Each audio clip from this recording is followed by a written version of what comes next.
The city had that muted hum, a mix of sirens, distant chatter, and the low rumble of buses.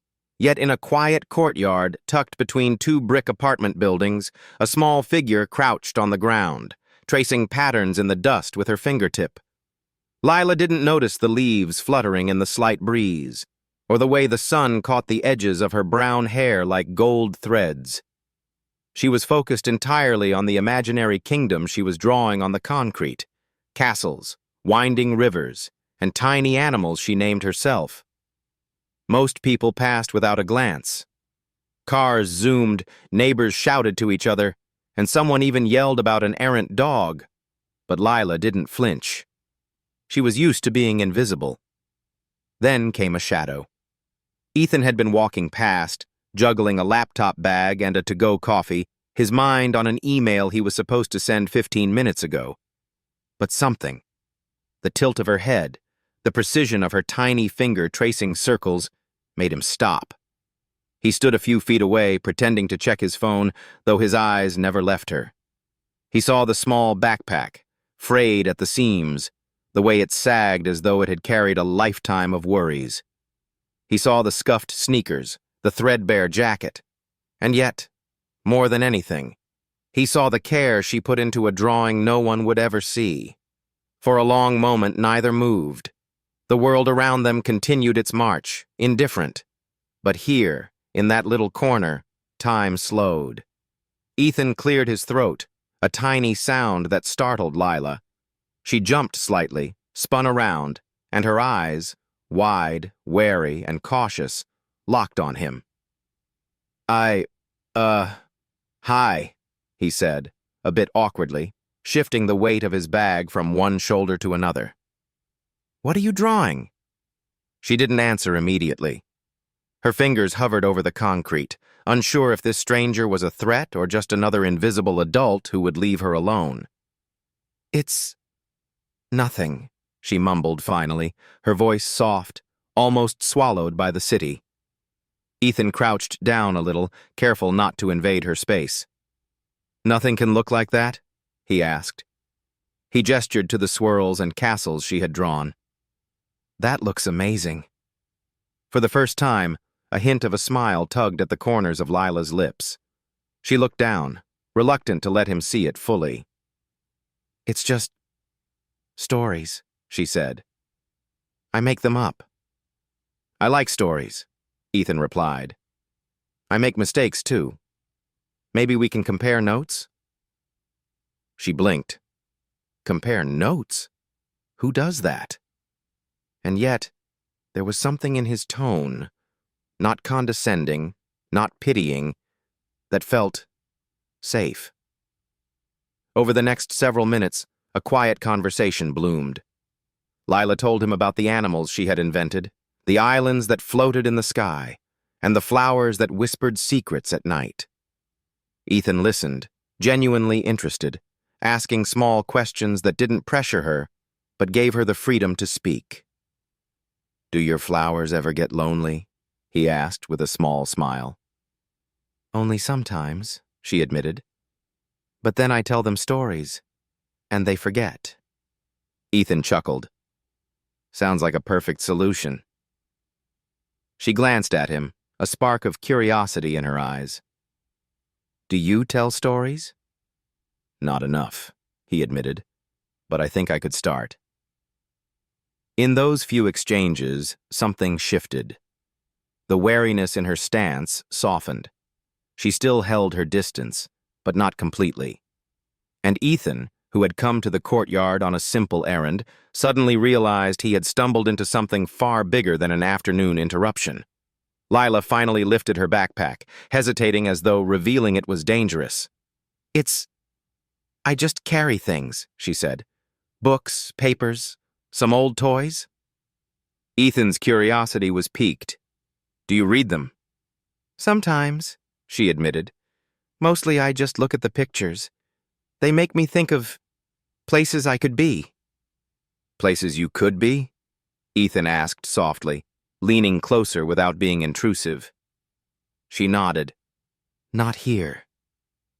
The words hit him harder than he expected. The weight in her small frame was invisible, yet palpable. He wanted to say something comforting, something real, something that would tell her she wasn't alone. But for a moment he just watched. Lila frowned at a tiny smudge she had made in the corner of her castle. "Ugh, I ruined it," she muttered. Ethan picked up a small stick nearby. "Maybe we can turn that into a moat? Every castle needs a moat." She looked up at him, unsure if he was joking. "A moat?" "Yes. Water, all around. Protects the kingdom." She laughed softly, a sound like chimes in a quiet wind. "Okay. Moat," she said. "But you have to tell the dragon to behave." And just like that, a small barrier had been broken. As the afternoon sun began to dip, shadows stretching long across the courtyard, Ethan glanced at his watch. He had to leave. "You're leaving?" Lila asked, a tiny tremor of disappointment in her voice. "I have to," he said. "But I'll come back, if that's okay." She studied him carefully. "Promise?" He nodded. "Promise." She hesitated, then carefully lifted a piece of chalk from the ground and wrote her name beside her castle. "Lila," she said. "So you know who's here when you come back?" Ethan smiled, standing up. "I'll remember." As he walked away, she watched until he disappeared from view, the city noise swallowing him once more. But something inside her felt lighter, warmer. A small seed of trust had been planted, fragile but real. And for the first time in a long time, Lila wondered if maybe, just maybe, someone might stay. Night began to settle over the courtyard, the city lights blinking alive like distant stars. Lila carefully traced over the castle once more, then paused to look at her name, written proudly beside it. For the first time, the Dust Kingdom felt like a little less lonely place. Ethan, walking back to his apartment, thought about the girl in the courtyard, about the care she put into invisible things, and about the strange, sudden ache in his chest.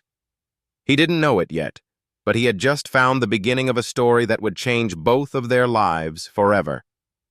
The morning sun poured through the blinds in sharp stripes across Nathan's small apartment. Maya's laughter, soft but bright, filled the kitchen as she stirred her cereal with an exaggerated seriousness, as if the fate of the world depended on her spoon. Nathan, perched on a stool by the counter, watched her with a mixture of admiration and quiet awe. This small ritual, ordinary in some households but miraculous in theirs, had become a cornerstone of their new life together. For months, Maya had been slipping through cracks, drifting in foster homes, caught between the remnants of her past and the uncertainty of the present. And yet here she was, vibrant, curious, unapologetically herself. Nathan's thoughts drifted to the idea that had been quietly forming over weeks, a seed of hope he was both terrified and eager to nurture. Adoption. He had been avoiding the thought, thinking it might be too soon, that she might not be ready, that the legal process itself would be overwhelming. But every time he imagined a life without taking this step, the image felt hollow, temporary, fragile. "Daddy?" Maya's voice pulled him from his thoughts. "Yes, little star? Are you thinking again?" Nathan chuckled softly. "Maybe a little." Her eyes, bright and probing, held him captive. "About what?" "I was thinking, maybe we could make this permanent. Forever." Her small hands froze mid-stir. The cereal bowl trembled slightly. Nathan saw a flicker of uncertainty, the kind children carry when asked to imagine a future that feels both inviting and scary. "You mean adoption?" she asked slowly. "Yes," he said. "I know it's another legal process, more forms, more questions. but I want you to know something. No matter what, this isn't temporary. I'm not going anywhere." Maya's face softened. She wasn't scared of the words themselves, but of what they meant. Change, commitment, permanence. "Will my name change?" she asked quietly, almost afraid of the answer. Nathan shook his head gently. "Only if you want it. You can still be Maya, or, if you like, you could be Maya Holloway Cole." She thought for a long moment, staring at the streaks of sunlight on the countertop. "I think I'd like that," she said finally. Nathan felt a crack open in his chest, a mixture of relief and joy. The moment was fleeting, yet profound. Their lives, stitched together through laughter, trust, and quiet bravery, were about to be officially recognized. The next day, Nathan contacted Rosa, the social worker who had first helped him navigate the foster system. She responded immediately, her voice warm yet professional. "Nathan, are you sure about this?" Rosa asked over the phone. "The paperwork, the home study, the evaluations. It's a lot." "I know," Nathan said, glancing at Maya, who was drawing maps of imaginary islands on the floor with crayons. "But I can't imagine life without her. She's already my daughter in every way that matters." Rosa paused, sensing both his certainty and his hesitation. "Then let's do this right," she said. Over the following weeks, the process unfolded like a delicate choreography. Social workers revisited their home, noting the warmth in the small apartment, the thriving rooftop garden, and the quiet routines that had become the backbone of their days. Maya was interviewed again, more confidently this time. "He doesn't just take care of me," she told the evaluator. "He lets me take care of him, too." Nathan watched from a distance as she spoke, feeling pride swell and fear dissolve. She was claiming her voice, her choice, and her life. Not everyone shared Nathan's excitement. 3 days before the adoption hearing, his father, James Holloway, called. "Are you sure about this?" James asked, his voice tight. "She's still my granddaughter, Nathan. This doesn't erase that." "I'm sure," Nathan replied. "But this gives her stability, security, a name that tells the world she has a family that's permanent. You'll always be part of her story." James was silent for a long moment. Then he said, "I want to be there for the hearing." Nathan hesitated, aware that Maya's comfort mattered most. That night, he asked her. "I think it's okay," she said slowly. "He's still part of my story, just not the whole story." Nathan felt a surge of relief. Respecting her boundaries was everything. The day of the hearing arrived with a nervous hum. Unlike the tense courtroom of the custody battle months ago, this one was smaller, brighter, almost cheerful. The judge, a woman in her 60s with a gentle smile, gestured for them to sit. Maya wore her favorite yellow dress, a small act of self-expression and courage. Nathan wore a tie for the first time in months, feeling both formal and absurd. Rosa sat behind them, holding tissues quietly, ready for any emotional overflow. The judge addressed Maya directly. "Do you know what today is about?" Maya nodded. "It's the day I get to tell the world where I belong." "And where is that?" She looked at Nathan. "With him," she said, her voice steady but filled with emotion. The judge smiled warmly. "Then let's make it official." The gavel fell. The paperwork was signed. Nathan was handed a certificate. Maya Holloway Cole. As they exited the courthouse, James waited on the steps. He approached Maya carefully. "You okay, little star?" he asked. She nodded. "You can still visit, but I live here now." James smiled sadly, extending his hand to Nathan. "Take care of her." "Always," Nathan said. That night, They celebrated on the rooftop, a small gathering with neighbors, Rosa, and a sunflower-shaped cake. Maya raised a glass of apple cider. "To new names," she said, "and the same love." Everyone clapped, laughter mingling with the warm glow of string lights. Later, as stars blinked awake above the city, Nathan tucked Maya into bed. "Do you feel different?" he asked. "A little," she said sleepily. "Like the ground under me is stronger." "That's because it is," he whispered. Summer settled gently over the city. The rooftop garden thrived, the lavender spreading like open arms. Nathan found peace in the small things, the way Maya hummed while brushing her teeth, the careful thought behind taking a second cookie, and the quiet pride in her growth. They were a family now, in every sense, and it showed in everything. Nathan often reflected on why this little girl had come into his life.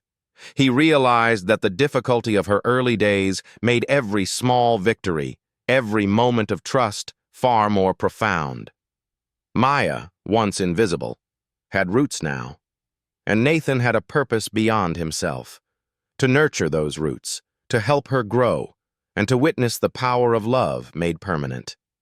It was mid-July, and the city was a mosaic of heat waves and humming traffic.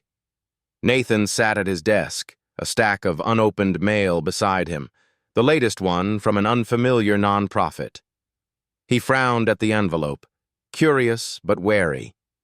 As a man who had learned to live quietly, out of the spotlight, the idea of publicity made him uneasy. But one line from the letter caught his eye.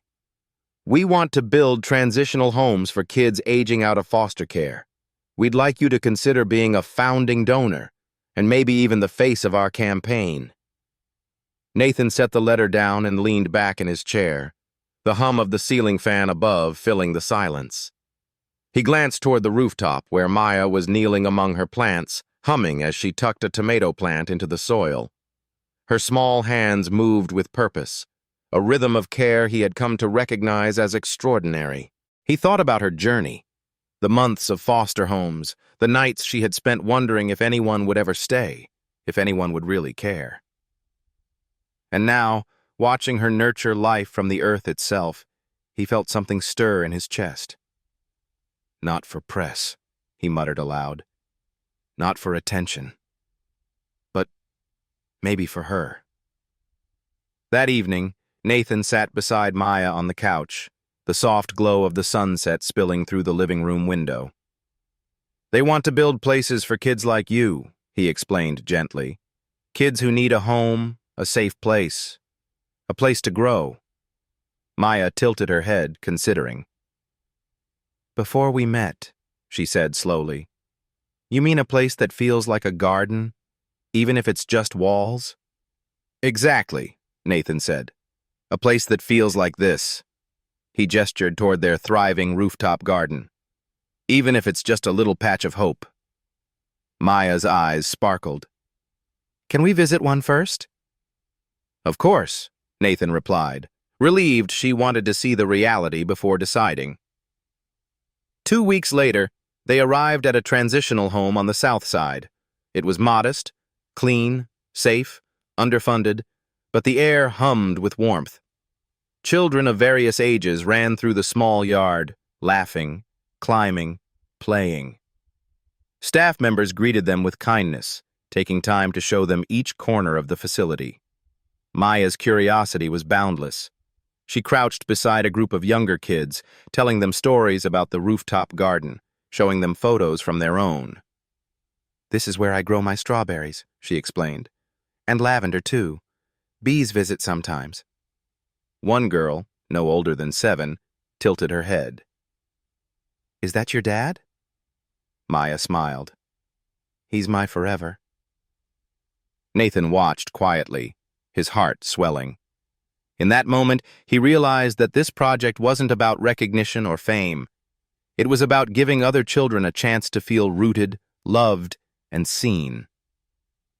Returning home, Nathan made the decision. He would donate the initial seed money. But he hesitated before agreeing to appear publicly. After all, his family's story was intensely personal. That evening, he talked to Maya about it. "They want me to speak," he said. "Not as a billionaire, not as a celebrity, just as a dad who saw what stability can do." Maya considered, then nodded. "If it helps other kids, I think you should." Nathan agreed. Over the next 3 months, the campaign took shape. Maya's drawing of their blooming rooftop garden became the official logo. Press interviews were conducted not in lavish offices, but in the warmth of their apartment and on the rooftop. Nathan spoke quietly, authentically, and without ego. The response was extraordinary. Donations poured in. Over $4 million was raised in just 3 months, all dedicated to creating safe, nurturing homes for children transitioning out of the foster care system. The first home was completed with remarkable speed. The ribbon-cutting ceremony was scheduled for early autumn. Maya, clutching a prepared speech in her small hands, was visibly nervous but excited. The crowd of donors, press, and families gathered in the courtyard. She stepped forward. Her voice trembled slightly at first. "I used to think I was just lucky," she began. "A raindrop that fell into the right puddle. But then I realized I grew because someone made room for me. They didn't just give me shelter. They gave me roots. And every kid deserves a place where they can stop running." She paused, looking around at the faces of children, staff, and donors alike. The applause was thunderous, yet for Maya, the silence that followed carried more weight. It meant people were listening. Really listening. Nathan felt tears prick at the corners of his eyes.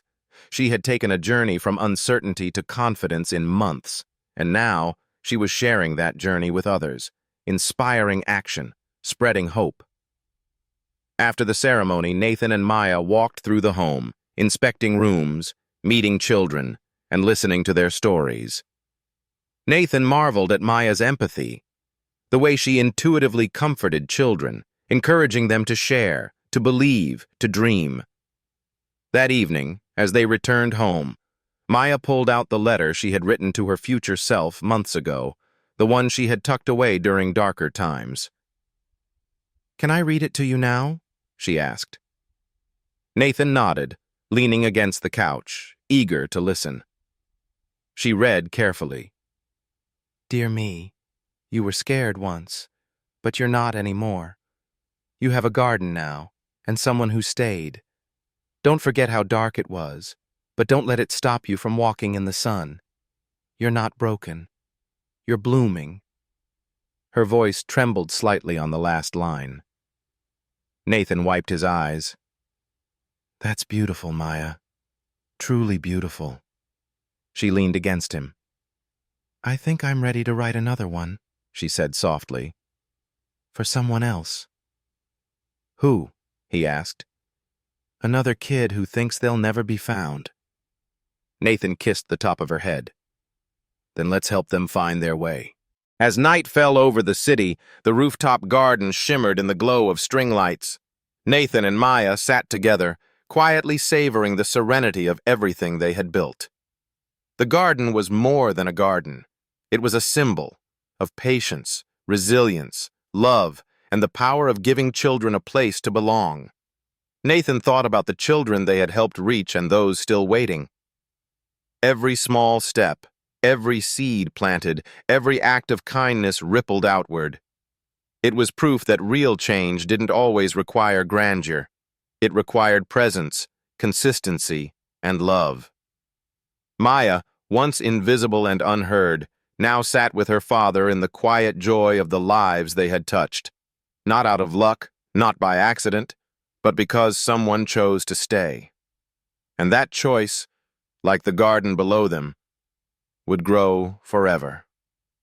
The morning sunlight spilled gently across the rooftops, glinting off the leaves of the thriving garden. Nathan sipped his coffee, his thoughts lingering on the journey that had brought him and Maya here. Just a few months ago, they had fought for permanence, for a sense of family that would never be broken. Today, Their story was expanding beyond the walls of their apartment. Maya skipped out onto the terrace, notebook in hand, her hair tied in a messy braid, the faint scent of lavender clinging to her clothes. "Dad," she said, peering over the notebook, "I've been thinking about something." Nathan set his mug down. "What's on your mind, little star?" "I want to help more kids, not just the ones at the homes we visited. Everyone who feels invisible." Her eyes sparkled with determination. "Like a garden, but bigger." Nathan felt a familiar warmth in his chest. This was the same courage that had pulled her through every foster home, every moment of doubt, every night she had spent wondering if anyone would stay. "Then let's figure out how to make that garden grow," he said softly. Over the next weeks, Nathan and Maya began planning. The nonprofit, Bridges to Roots, had received overwhelming support after the initial launch, but there were logistical hurdles to tackle: staffing, budgets, community buy-in, zoning permits, and more. Nathan was no stranger to pressure, but these problems weren't about profits or deadlines. They were about children's lives. Maya became an integral part of the conversations. She offered ideas that surprised even seasoned professionals: teaching kids to grow their own food, incorporating art therapy through mural projects, and establishing rooftop gardens in each home to give children a sense of ownership and calm. During a particularly heated meeting about budgeting constraints, Nathan saw the worry lines on Maya's forehead. She whispered, almost to herself, "But every child deserves a place to bloom. How do we make it enough?" Nathan squeezed her shoulder. "We start with one, then another, and another. We don't need to save the world in a day." Rather than just funding the expansion, Nathan became hands-on. Weekends were spent at construction sites, helping measure, paint, and plant. Maya brought her own flair, designing colorful murals, arranging tiny gardens, and engaging with the children directly. One Saturday, a boy named Eli approached her, shy and clutching a worn teddy bear. "I don't think anyone will ever stay," he murmured. Maya knelt down, eyes level with his. "I know it feels that way. But you're safe here, and if we take care of it together, maybe you can see that people can stay." She reached for his teddy and tucked it carefully in a box filled with donated toys. "Even Teddy deserves roots." Nathan watched from across the courtyard, marveling at how his daughter, once uncertain, once fragile, had become a beacon of hope for others.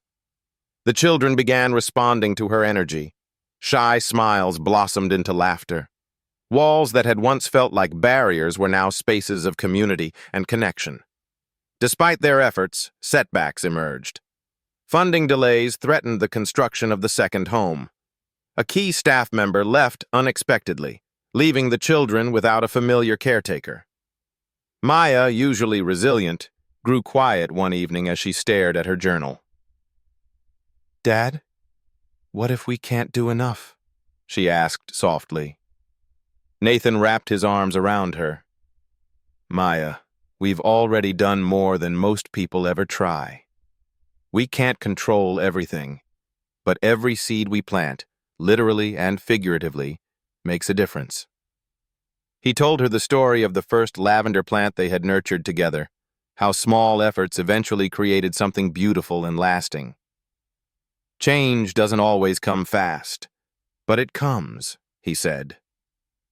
Maya nodded slowly, the tension easing from her shoulders. "Then we keep planting," she said, her voice firm once again. As the project grew, so did community involvement.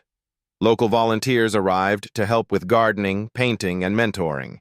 Children from the neighborhoods were invited to workshops where they could learn to cook, paint, and care for plants. The homes became vibrant hubs of life, laughter, and learning.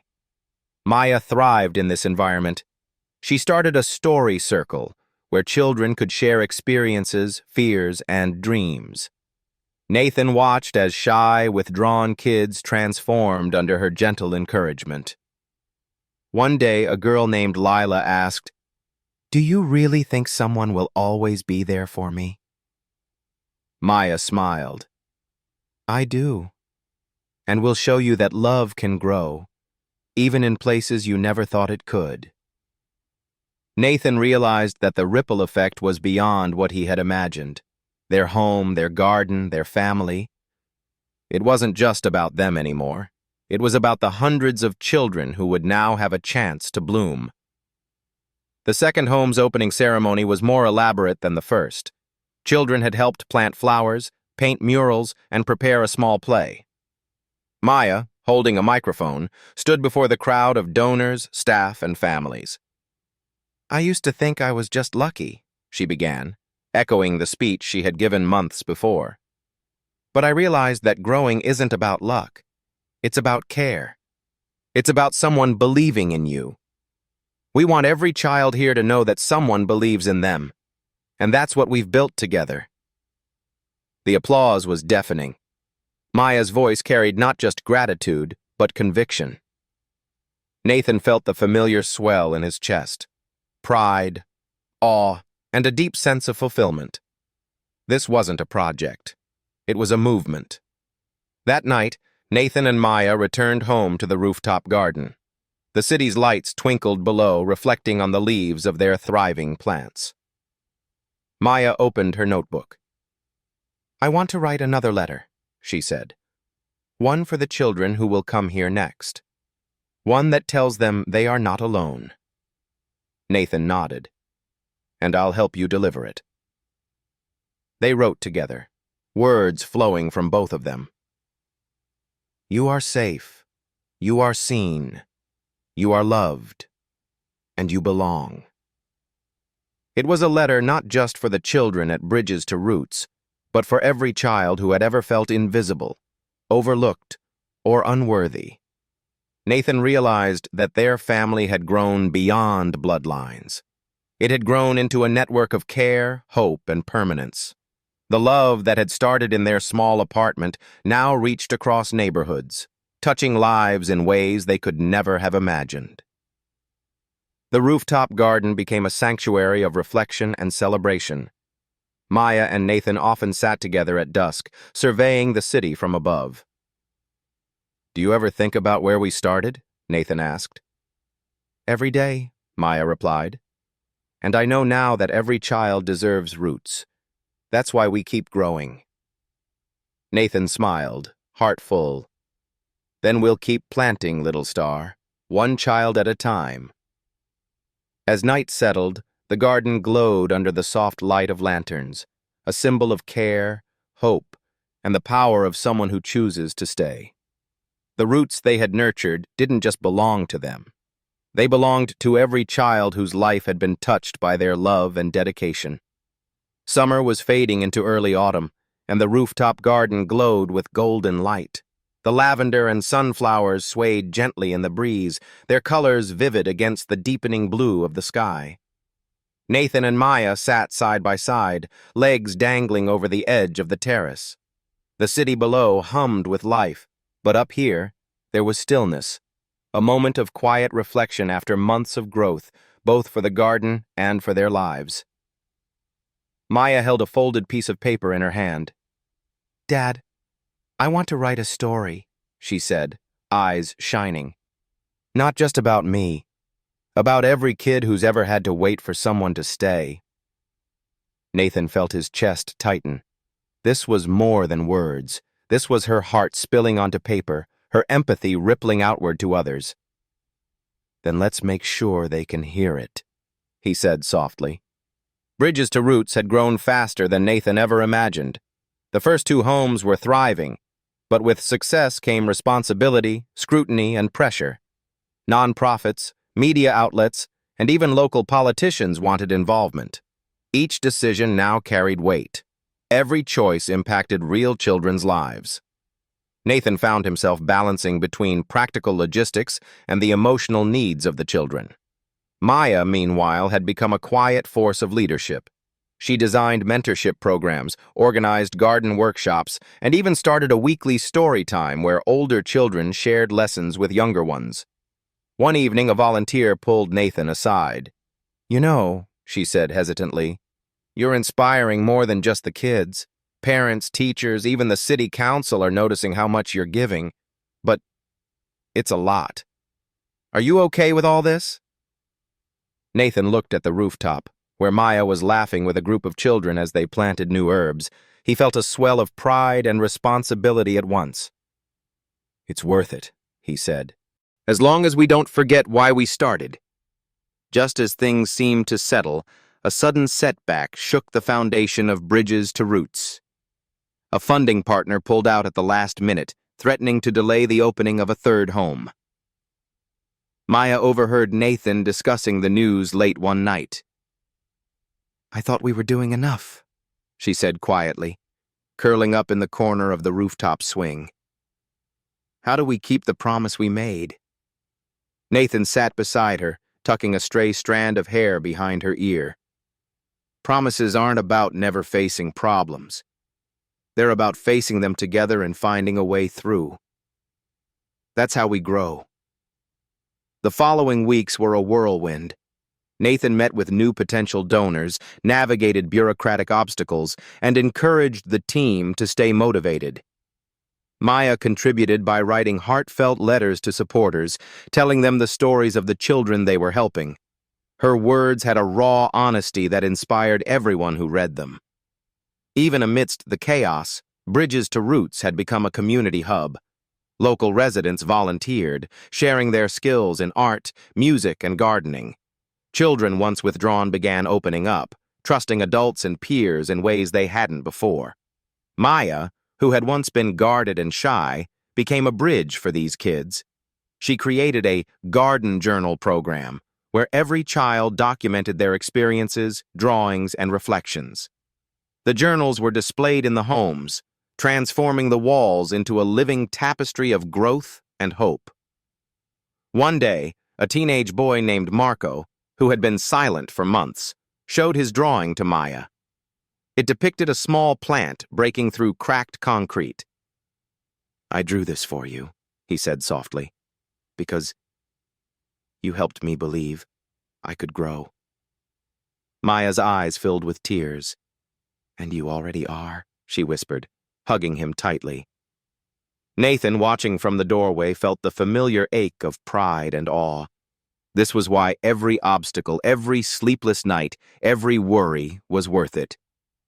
The grand opening of the third home was a celebration unlike any before.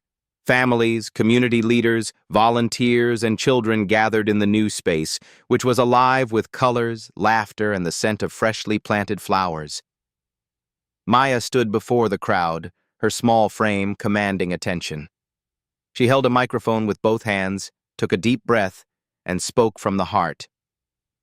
"I used to think being lucky was what saved me. But I've learned it's the people who stay, the people who care, who make all the difference. Every child deserves roots, love, and a place where they can bloom. Bridges to Roots isn't just a home. It's proof that hope can grow when someone chooses to stay. We are building that together, one child at a time." The applause was overwhelming.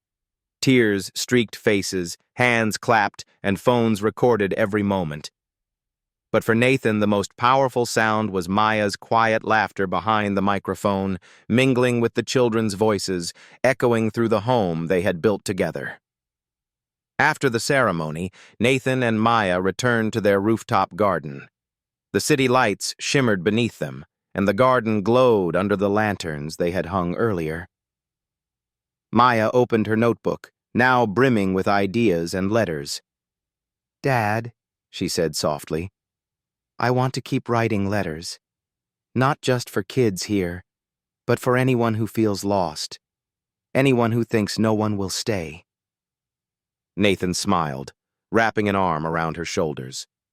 "Then we'll keep writing, and we'll keep planting, because every story we tell, every seed we nurture, helps someone find their way." That night, as Maya drifted off to sleep, Nathan stayed by her side. He looked at the stars above, feeling a sense of completeness. Their journey wasn't about perfection. It was about love, persistence, and showing up when it mattered most. The children they had helped, the gardens they had grown, the stories they had told, all of it was a testament to the power of care, commitment, and family. The next morning, Nathan found a small note left on the rooftop swing, written in Maya's careful handwriting. "Dad, we've planted roots, and now we reach beyond the garden. Every child can bloom because someone believed they could. Thank you for staying." He held it close, feeling the weight and warmth of her words.